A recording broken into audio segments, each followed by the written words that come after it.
The hymn we just sang certainly has a strident call to generations of people, calling us to think deeply about our values, beliefs, and faith commitment.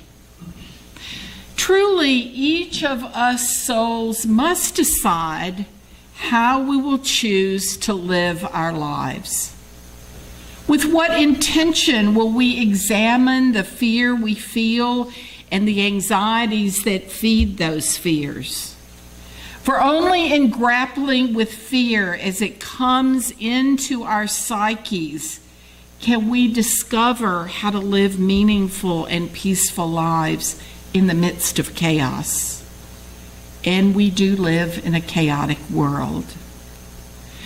As we look at fear this morning, we need to really acknowledge that on one hand, fear is at times a gift, a survival instinct protecting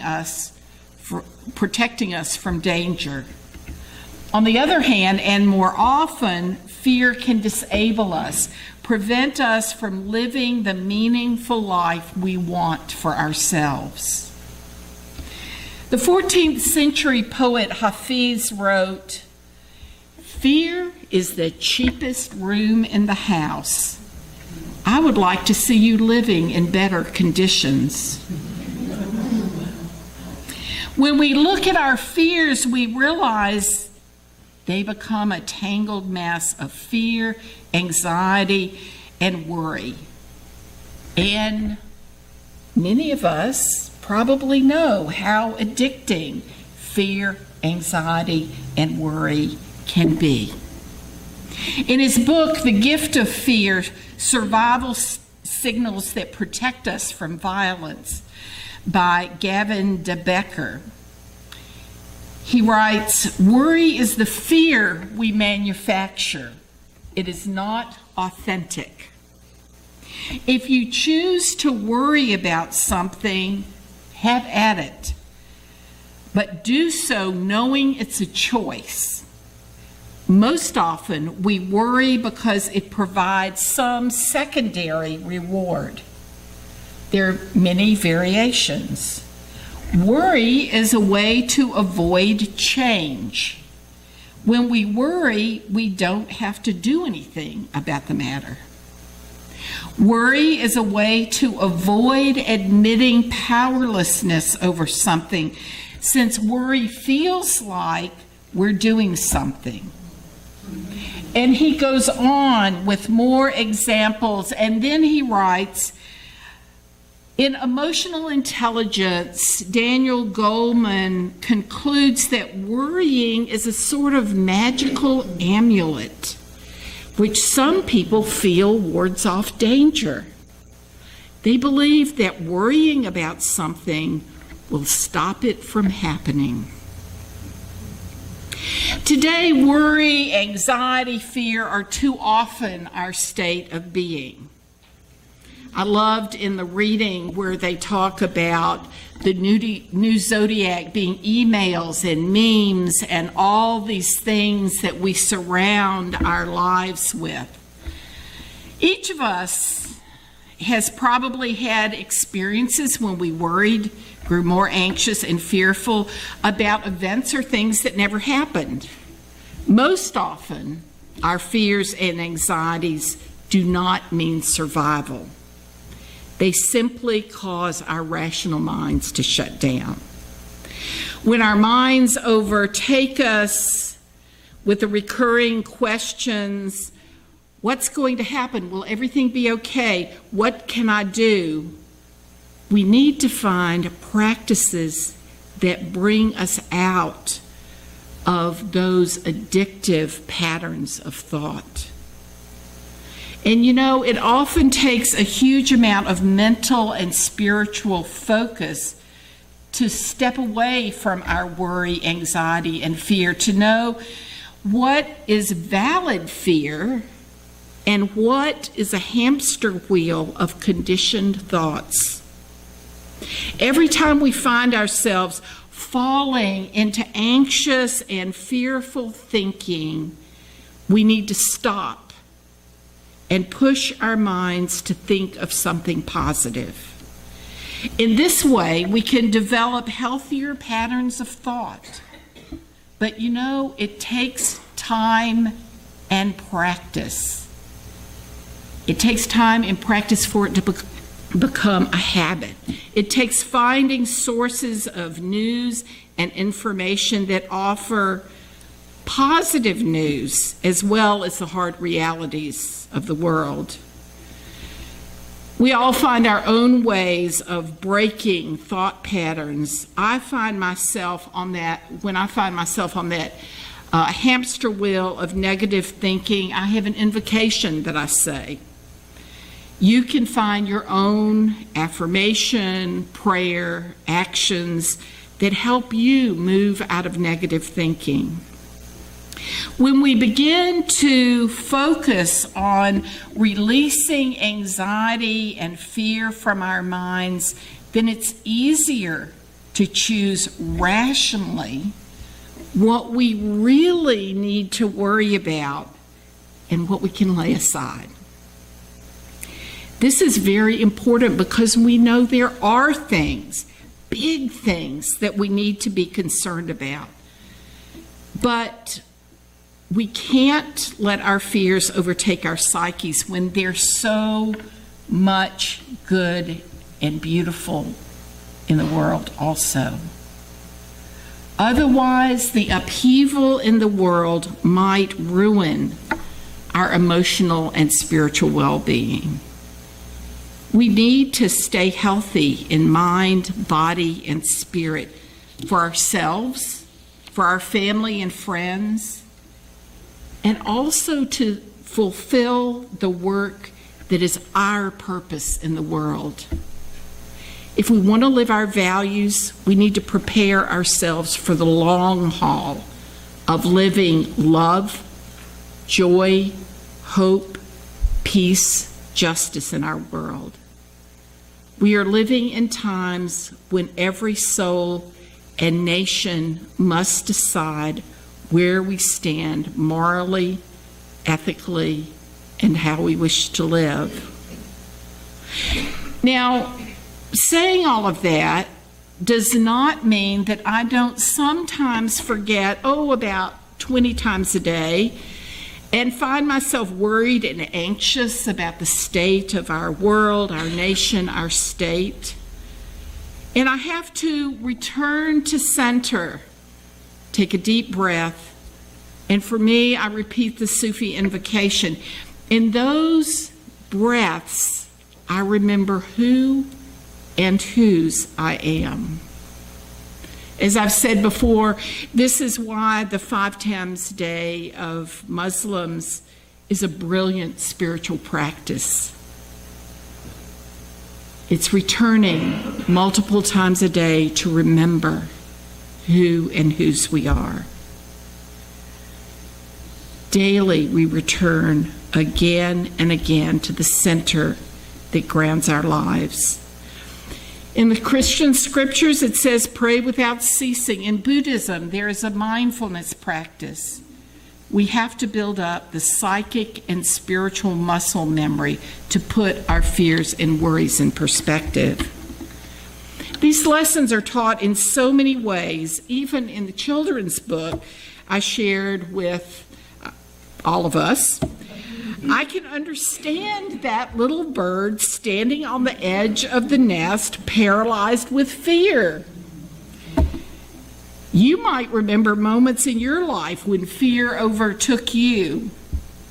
Actually, I was much more like Chester the raccoon, because growing up, I was terrified of speaking in public, but somewhere in my psyche, I knew that if I didn't conquer that fear, it would conquer me. I forced myself to take a public speaking class. I cried through most of the semester when it was my turn to speak in public, but thank goodness my teacher supported and encouraged me. And while I will always have some anxiety about speaking in public, I've learned to manage it and to use my unease to focus. The reality is that these kinds of fears are really small compared to the big fears. Am I safe? Will I live through this? Is my family okay? When we focus on our fear, we're immobilized. When we look beyond our fears to a greater reality, we can find the courage to speak and act. Doesn't mean that we aren't scared. It means that our vision of a greater reality gives us courage. In this month, when we remember Dr. Martin Luther King Jr., we think of the courage he had to overcome his fear. I also think of the people without any public attention who in communities across the country made it possible for Dr. King to work for all of us. And I think of El Salvador's Archbishop Oscar Romero, the great liberation theologian, who was shot by a sniper as he was celebrating Mass on March the 24th, 1980. I remember the devastation I felt the day he was assassinated. How could another great, compassionate worker for justice of the poor be murdered, and while celebrating the sacrament of communion? When I think of people like King or Romero, my worries seem so small in comparison. How can our fears and our small courage compare with these people who have been larger than life? Who am I to consider the quaking in my heart about the state of my world, that it should compare to great souls who gave their lives because their courage overcome their fear to do what was right? How might we think about courage in the face of fear? Yesterday, Kathy Crane passed on an article from Yes Magazine, a wonderful magazine that writes about good things that are happening in the world. The article is entitled, "Believe Me, You Don't Want Someone to Save the World."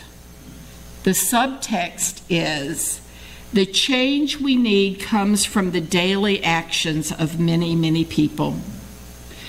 The article proposes that today we're obsessed with superheroes. I have a Wonder Woman thing on the back of my cell phone. You know, we're obsessed with superheroes while forgetting that it's individuals like you and me, when working together, who make a mighty force for good, and that we are the ones who make change happen. The article reminds us that people like Dr. King and Archbishop Romero were not superheroes. They had their own fears. They were human and had to find their own courage and source of strength from their faith and their beliefs to get their work done. And most essential, they didn't do their work alone. They were supported by people like you and me, people who found courage in the face of fear. We too can do that. The Reverend Barbara Wells writes, "Courage is less about fear and more about something deeper that has to do with one's spirit or soul. Courage is doing the right thing even in the face of those who tell us that we are crazy or stupid. Courage is taking a stand and living with it. Courage is also about growth, about a willingness to change one's mind if that's the right thing to do. A brave person might fight when called upon. A courageous person might choose not to fight, even if it means certain death." I believe that courage is a spiritual value, one that could use some exploration by all of us. The spiritual value of courage was articulated by the great Christian existentialist theologian Paul Tillich in his book, The Courage to Be.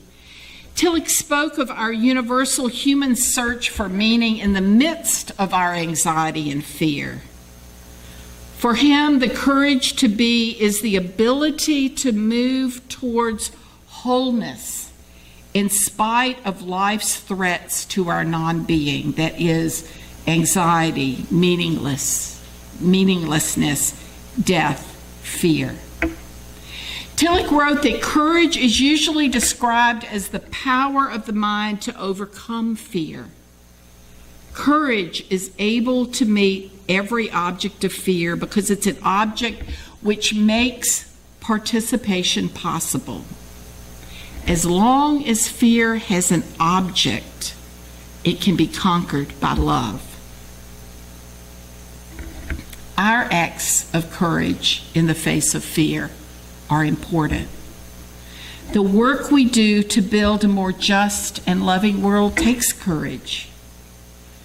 Remember that Jesus taught us that we should worry not, that worry will not add one single hour to our lifespan, but we know worry might shorten our lifespan. Nelson Mandela said that courage is not the absence of fear, but the triumph over it. So it behooves us to learn to let go of our fear and move forward with joy and hope. And Rumi reminds us to move, but don't move the way fear makes you move. When we gather in worship or one of our many groups, we gain support for our living. We are challenged to learn and grow, and we are encouraged to stretch ourselves.